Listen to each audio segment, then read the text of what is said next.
Hello and welcome back. In this code walkthrough, we want to look at physics-informed neural networks. So what are these about? In standard neural networks, we want to learn everything from data. So essentially, we learn the mapping from feature variables to the corresponding labels. In many cases, however, we know more about the system, for example, in form of a differential equation or something like this. So physics-informed neural networks are based on the idea that we can use this additional knowledge to guide the network training. So we have a sort of standard data set that represents our boundary conditions, plus we need to encode somehow this differential equation that describes our system. In this example, we'll take a very simple system where we have a hot object and a very large reservoir. So for example, imagine you have a very high temperature steel rod that is immersed in a large motor reservoir. We make it a very large motor reservoir, so we don't need to worry about the heating up of this reservoir.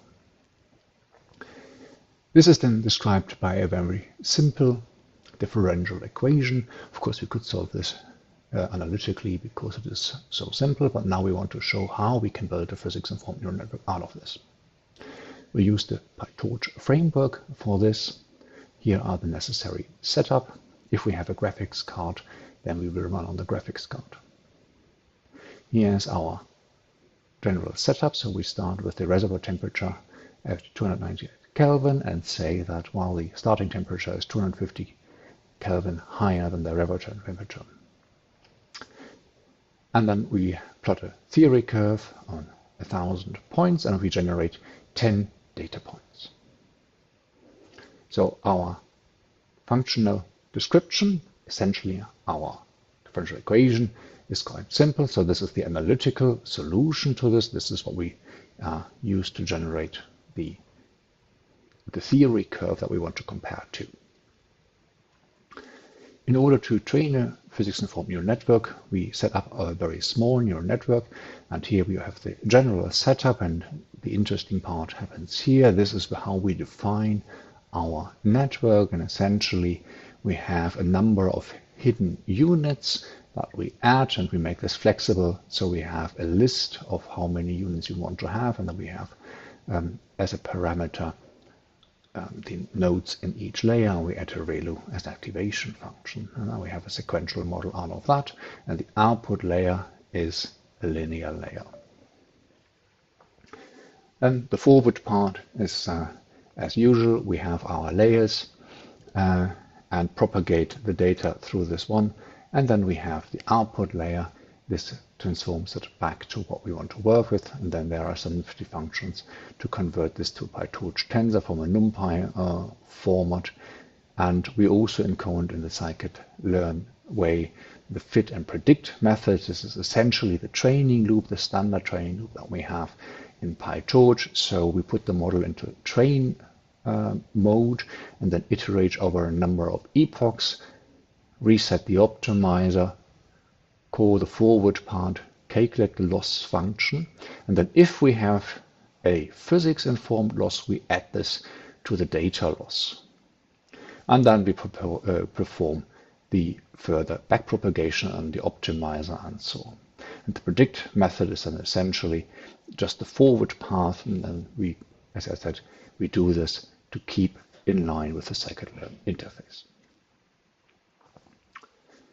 What is now the physics-informed loss function? This is essentially our differential equation. So we take the current predictions, right, and then we use the autograd. This is essentially taking the derivative of the neural network with respect to the input space. And then we add this to the loss function, and we take here the differential equation squared, and this can then be directly compared to the neural network.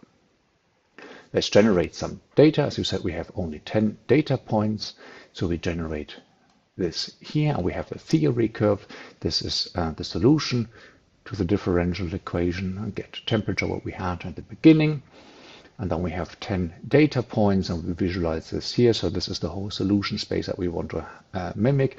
And then we have 10 data points with a little bit of noise, of course, so that the network doesn't quite learn exactly the solution quite straightforward. So we have a little bit of wiggles along these lines.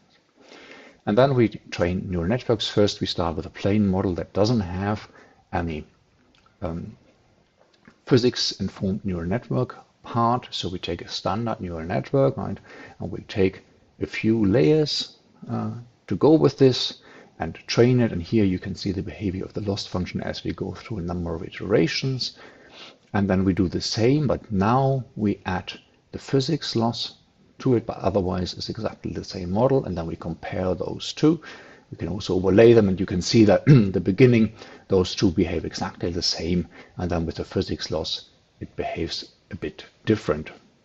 Now let's look at what these networks perform like. So we add our code here. So this is then the solution that you can do. So we do the prediction and then add the output as the line plot from both networks. And the key part that we want to solve is that we want to have a network that is accurate outside the points where we have these 10 data points. And you can see if we do not add the physics loss, this network directly diverges outside the training page. Otherwise, we have this big wobble here. And if we add this physics-informed loss, we still have a little bit of a wiggle, but the network has actually then learned the differential equation, and this is what we wanted to teach the network.